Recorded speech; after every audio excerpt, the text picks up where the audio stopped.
Hello guys, কেমন আছো সবাই? আশা করি সবাই খুব ভালো আছো। তো গাইস, আজকে থেকে আমি ডিমন স্লেয়ারের মাঙ্গা কভার করব। আর আজকে ভিডিওতে আমি কভার করব পুরো জেনেৎসু আর নিউ আপার মুন 6 কাইগাকু এর ফাইট। তো চলো সবাই আর বেশি কথা না বলে আজকে ভিডিওটা শুরু করা যাক। জেনেৎসু আর কাইগাকুর ফাইট হয় ইনফিনিটি ক্যাসেল আর্কের সময়, যখন সব ডিমন স্লেয়াররা মুজানের কারণে একে অপরের থেকে আলাদা হয়ে আলাদা আলাদা আবার মুনদের সাথে ফাইট করে।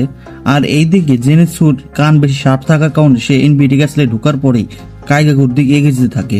যারা যারা জানো না, এই দুজনই ঠান্ডার ব্রিদিং ইউজ করে, আর এদের মাস্টারও সেমই ছিল। মানে ফর্মার ঠান্ডার হাসিরা জিগোরো দুজনের মাস্টার ছিল।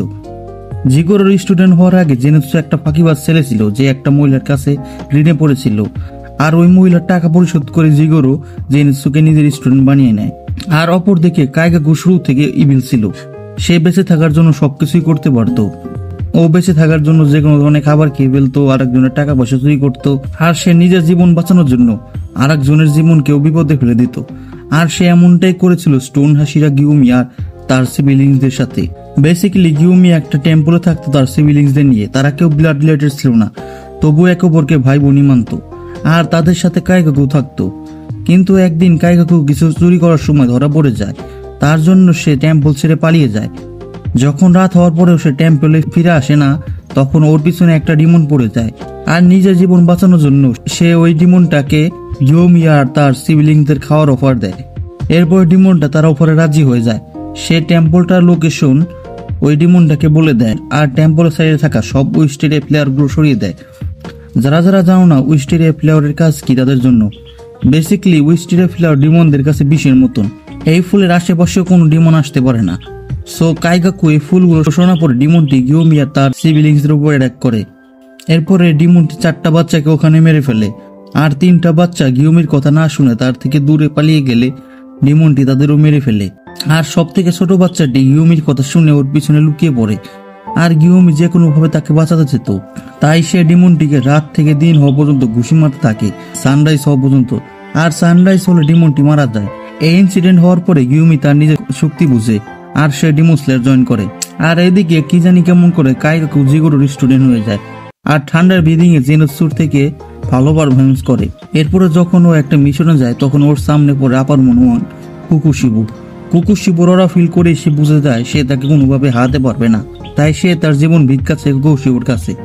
কুকুশিবু একটা শর্তে তাকে ছেড়ে দেয়, যেটা হলো ওকে ডিমন হতে হবে। এরপরে কুকুশিবু কাইগাকুকে নিজের রক্ত দিয়ে দেয়, আর ওকে ওয়ার্নিং দেয় যদি এক ফোঁটাও রক্ত মাটিতে পড়ে তাহলে সে তাকে মেরে ফেলবে। কাইগাকু ভয়ে কাঁপতে কাঁপতে পুরো রক্ত খেয়ে ফেলে, আর সে এভাবে ডিমন হয়ে যায়। এরপর সে অনেকগুলো মানুষকে মেরে তাদের কনজিউম করে আপার মুন 6 হয়ে যায়। আর এদিকে হাসিয়া ট্রেনিং এর সময় জেনেৎসুর কাছে একটা লেটার আসে, যেটা পরে সে অনেক সিরিয়াস হয়ে যায়। লিটারালি তার পার্সোনালিটি, মেন্টালিটি সবকিছু চেঞ্জ হয়ে যায়। এটারে কি ছিল তোমরা ভিডিওতে একটু পরে জানতে পারবে। এখন চলো জেনেৎসু আর কাইগাকুর ব্যাটেলে ফিরে যাক। কাইগাকু আর জেনেৎসুর ইনফিনিটি ক্যাসেলে দেখা হওয়ার পরেই সব সময়ের মতো কাইগাকু জেনেৎসুকে অপমান করতে শুরু করে, জেনেৎসুকে উইক বলে। তোমরা যদি না জানো, জেনেৎসু শুধু ঠান্ডার ব্রিদিং এর ফার্স্ট ফর্ম ইউজ করতে পারে, আর অপর দিকে কাইগাকু ফার্স্ট ফর্ম ছাড়া বাকি 5টা ফর্ম ইউজ করতে পারে। এর জন্য কাইগাকু জেনেৎসুকে নিজের থেকে অনেক বেশি উইক ভাবতো, তাই সে জেনেৎসুকে সবসময় অপমান করতো, আর জেনেৎসু সেটাতে কিছুই বলতো না। কিন্তু এই প্রথমবার জেনেৎসু কাইগাকুকে উল্টো জবাব দেয়, তাকে সব থেকে উইক আপন মন বলে, যেটা শুনে কাইগাকু শক হয়ে যায় যে এখন ও তার কথার উল্টো জবাব দিতে পারে। এরপরে জেনেৎসু আরো সিরিয়াস হয়ে যায়, আর কাইগাকুকে বলে কিসের জন্য ঠান্ডা ব্রিদিং এর রাইটফুল সাকসেসর ডিমন হলো। আর চিল্লি এটাও বলে যদি তুই ডিমন না হতি তাহলে গেমস মানে তাদের দুইজনের মাস্টার এখনো বেঁচে থাকতো, তাকে নিজেকে মেরে ফেলতে হতো না। আর এটাই ছিল সেই লেটারে লেখা যেটা জেনেৎসু পেয়েছিল, যে ওদের মাস্টার নিজেকে মেরে ফেলেছে। আমার মনে হয় এই সব পিছনে ডিমন স্লেয়ার কর্পসের রুলসই ছিল, যেটার কারণে জিগোরো নিজেকে মেরে ফেলেছে। কারণ জিগোরো একজন ফর্মার হাসিরা ছিল, আর ওনার কোনো স্টুডেন্ট ডিমন হলে শাস্তি ওনাকে দিতে হবে। আর জেনেৎসুর সবথেকে বড় দুঃখ ছিল যে কেউ ওনার গলা কাটতে আসেনি, সে নিজের পেটে চাকু ঢুকিয়ে অনেক কষ্টে ছাট পারতে পারতে মারা গিয়েছে। আর এই সব কিছুর কারণ একমাত্র কাইগাকু হয়েছিল, যে হাসিরা স্টুডেন্ট হওয়ার পরে ডিমন হয়ে গিয়েছে। এই সব শুনেও কাইগাকু একটু স্যাড হয় না, বরং ও হাসতে হাসতে এটা বলে ওটা আমার কোনো প্রবলেম না, আর যদি এমনটাই হয়ে থাকে তাহলে ভালোই হয়েছে। আমার এত হার্ড ওয়ার্ক করার পরেও সে আমাকে তার সাকসেসরের টাইটেল তোমার সাথে ভাগ করে নিতে বলেছিল, ওই রকম বড়োর আমার জীবনে কোনো দরকারই নেই। এইসব শুনে জেনেৎসু এতটা রেগে যায় তোমরা হয়তো লিটারালি প্যানেল দেখে ফিল করতে পারছো। আর রেগে সে এটাও বলে যদি আমি ডার্ট হই তাহলে তুই হবি গার্বেজ, আমি শুধু ফার্স্ট ফর্ম ইউজ করতে পারি আর তুই ফার্স্ট ফর্ম ছাড়া বাকি 5টা ফর্ম ইউজ করতে পারিস। আর এর জন্য গেমস তোকে আমার সাথে সাকসেসরের টাইটেল শেয়ার করে নিতে বলেছিল। এইসব শুনে কাইগাকু অনেক রেগে যায় আর বলে আমাকে তোর সাথে কম্পেয়ার করিস না। এটা বলে কাইগাকু থান্ডার ব্রিদিং এর 4th form distant thunder use করে জেনেটসুর উপর।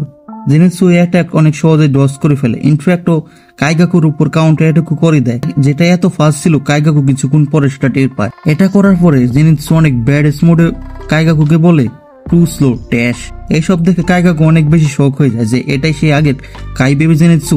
ও শক হওয়ার সাথে সাথে রেগেও যায় যে জেনেটসুর মতো একটা উইকলিং তাকে ড্যামেজ দিয়েছে। এরপরে কাইগাকু থান্ডার ব্রিদিং এর 2nd ফর্ম লাইটিং বল ইউজ করে জেনেটসুর উপর।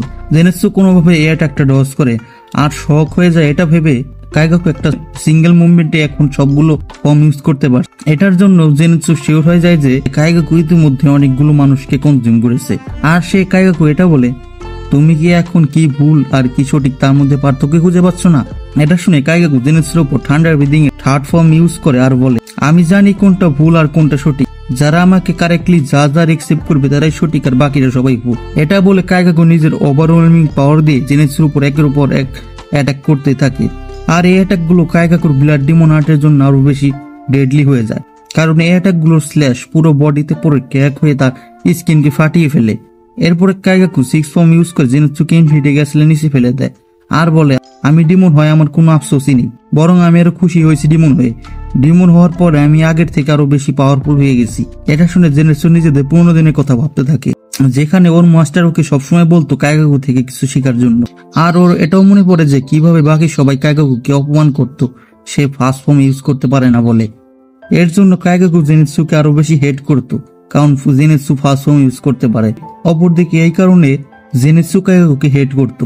কিন্তু ওদের দুজনে হেটের পার্থক্যটা হলো জেনেটসু কাইগাকুকে হেট করলেও সে ওকে মনে মনে সম্মান করত, আর এদিকে কাইগাকু জেনেটসুকে একটা ক্রীড়ার থেকে বেশি কিছু ভাবতই না। এগুলো ভেবে জেনেটসু বুঝে যায় যে কাইগাকুকে এখন আর পরিবর্তন করা সম্ভব না। তাই ও ওর গেমসকে সরি বলে যে এখন থেকে ওরা আলাদা আলাদা রাস্তায় চলবে। এরপরে তাড়াতাড়ি জেনেটসু পজিশন নিয়ে নেয় আর ইউজ করে থান্ডার ব্রিদিং এর 7th form flaming thunder god. আর কাইগাকু রিঅ্যাক্ট করার আগে জেনেটসু তার গলা কেটে দেয়। ভাবতে পারছো যদিও কাইগাকু নতুন নতুন অপরমন হয়েছে, তারপরে কিন্তু ও একটা অপরমন, আর ওকে জেনেটসু এক অ্যাটাকে শেষ করে দিয়েছে। এটা দেখে বোঝা যায় জেনেটসু যখন সিরিয়াস হয় সে কি করতে পারে। এই ফর্ম কাইগাকু আগে কোনোদিন দেখেনি, তাই সে এটা ভাবে যে ওদের মাস্টারের ফেভারিট তাহলে জেনেটসুই ছিল, কারণ এই ফর্ম কাইগাকুকে সে কখনো দেখায়নি বা শিখায়নি। এর জবাবে জেনেটসু বলে গেমস কখনো এরকম ছিল না, এই ফর্ম আমি নিজে ডেভেলপ করেছি, আর আমি চেতাম এই ফর্ম আমি তোমার সাথে একসাথে ইউজ করবো ডেমনদের সাথে ফাইট করার সময়। কিন্তু আর কিছু বলার আগে জেনেটসু অজ্ঞান হয়ে ইনফিনিটি গ্যাসলে পড়তে থাকে। আর এইদিকে কাইগাকু অনেক বেশি শখ হয়ে যায় জেনেটসু এই কথাটি শুনে, কারণ থান্ডার ব্রিদিং এর শুধু 6টা ফর্মই আছে আর জেনেটসু 7th ফর্ম ক্রিয়েট করে ফেলেছে, যে জেনেটসু খালি ফার্স্ট ফর্ম ইউজ করতে পারে।